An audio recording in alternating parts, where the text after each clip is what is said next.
Militer Israel meluncurkan serangan udara ke ibu kota Suriah, Damaskus, dan mengebom gedung Kementerian Pertahanan Suriah, Rabu 16 Juli 2025. Ledakan dan dampak serangannya terekam jelas.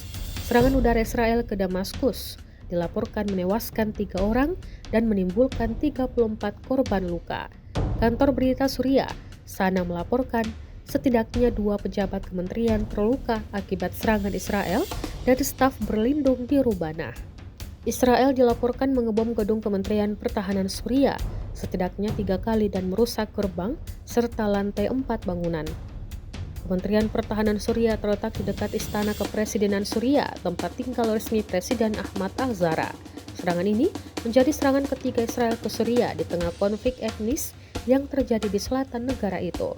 Militer Israel beralasan serangan ke Damaskus dilakukan karena sikap pemerintah Suriah terhadap minoritas Druze. Sekte minoritas di Suriah tersebut berkonflik dengan suku Baduy belakangan ini dan terlibat bentrok dengan pasukan pemerintah.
Download Tribun X sekarang, menghadirkan lokal menjadi Indonesia.